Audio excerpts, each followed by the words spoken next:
This is the 18 WJTS News. In tonight's news, more comments from Jasper's newly appointed mayor, Dean Vonderheide. County-by-county employment numbers are in, and Crisis Connection is hosting a session on teen dating violence. On WJTS Informed tonight, Ethan Rose, a Spencer County 4-H member who recently attended the National 4-H Congress, is our guest.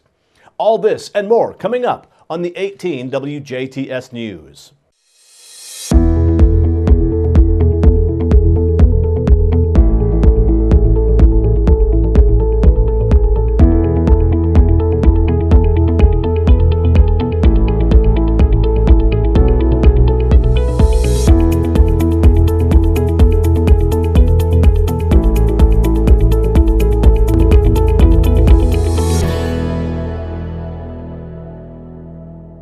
Thank you for tuning in. I'm Bill Potter with the WJTS News. As reported yesterday here on WJTS News, at a caucus conducted during the noon hour Wednesday by members of the Dubois County Republican Precinct Committee at Jasper City Hall, committee members selected current at-large City Council member and Jasper Library Board President Dean Vonderheide to serve as the next mayor of the city of Jasper. Following current Mayor Terry Seitz's resignation effective Sunday, January 6th, Vonderheide will officially take over the mayor's office and will fill the remaining 1 year of Seitz's term. The 65-year-old Vonderheide graduated from Jasper High School in 1971 and received a Bachelor of Science degree from Indiana University in 1976.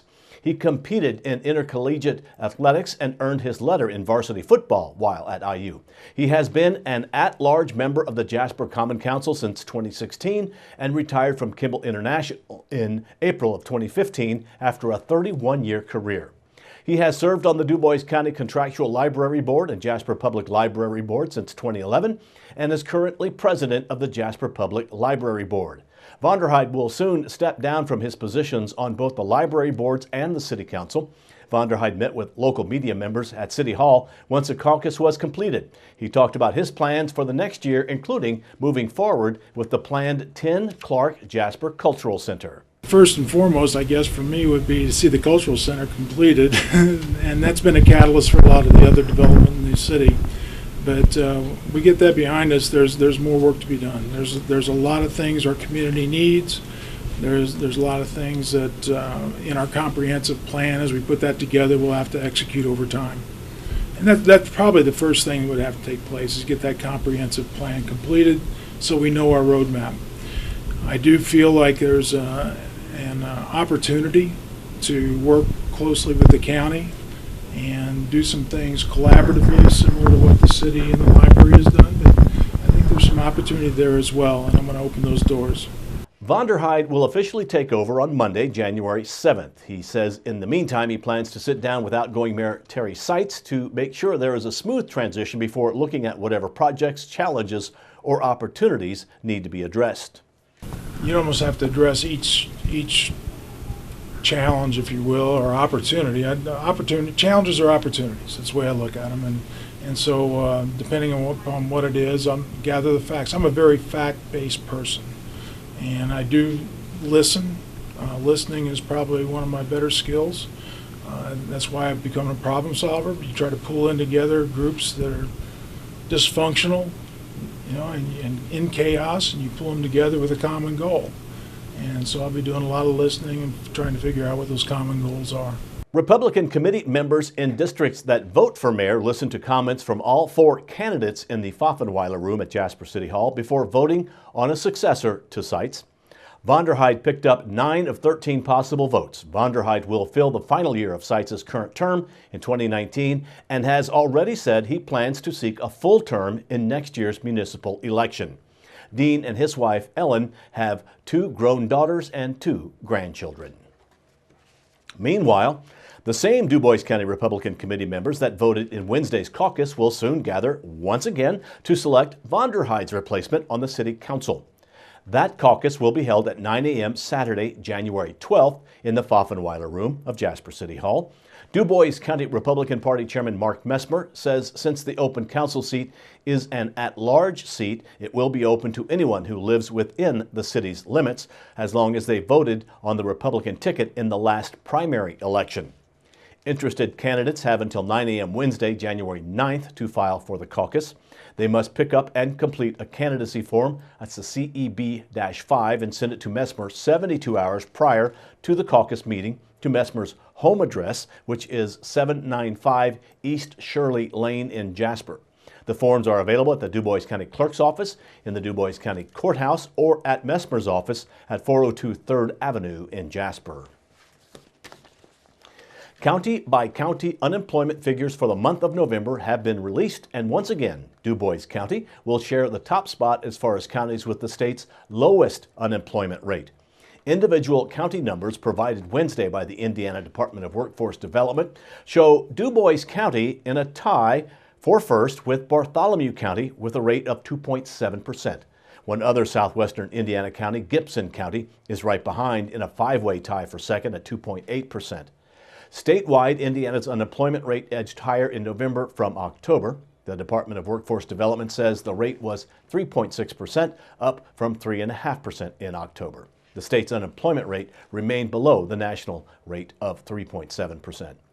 Daviess County was at 2.9%. Martin and Warwick counties were both at 3.1%. Spencer, 3.6%. Perry, 3.7%. Pike, 3.8%. Orange County last month saw an unemployment rate of 3.9%, and Crawford County's November unemployment rate came in at 4.6%. Howard County, who's the county seat of Kokomo, or is Kokomo, had by far the state's highest unemployment mark last month at 8.3%. All non-emergency government offices, both county and municipal in Du Bois County, have set their hours in regards to the upcoming New Year's holiday, altering local trash pickup and other services in a couple of communities. In Jasper, the Jasper City Hall, Street Department, and Utilities Administrative offices will be closed next Monday, December 31st for New Year's Eve, and New Year's Day, Tuesday, January 1st. As a result, trash and regular recycling that normally would be picked up next Monday will be picked up tomorrow, Friday, December 28th.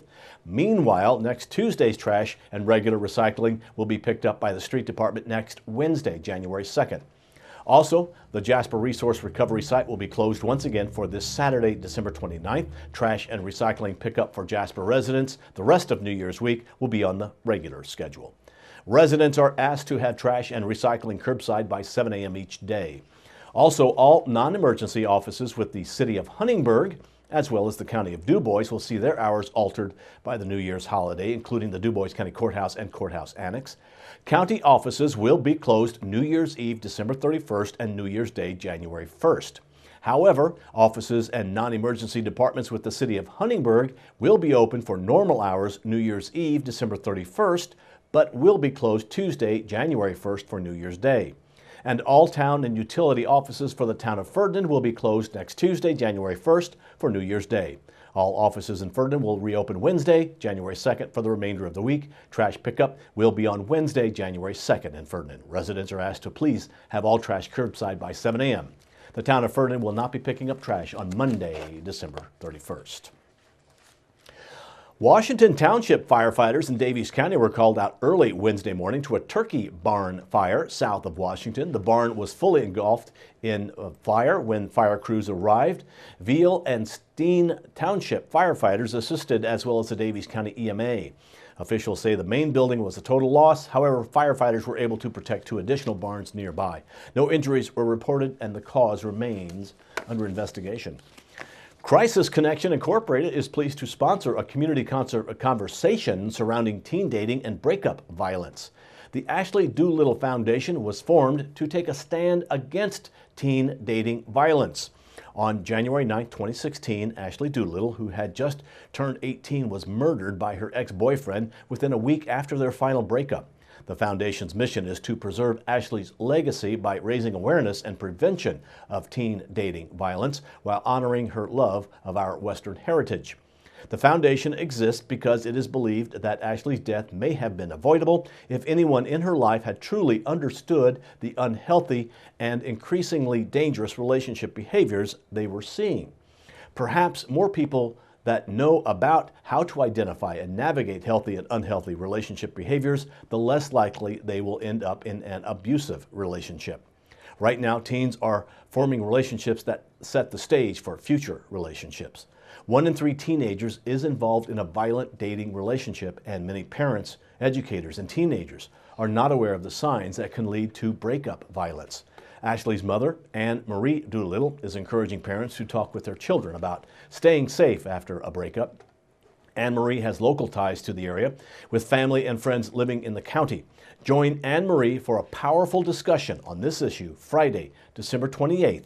That's tomorrow from 6 until 7:30 p.m. at the Du Bois County Community Foundation in Jasper. Please contact Crisis Connection at 812-482-1555, 482-1555 with any questions. In recent years, Indiana has been blessed with fiscal responsibility and honestly balanced budgets. The Indiana General Assembly has worked hard to ensure the state lives within its means and do not spend more than we take in. District 47 State Senator Aaron Houchin says the state has operated within the budget for more than a decade and was recently ranked in the top 10 best states for fiscal stability by U.S. News and World Report.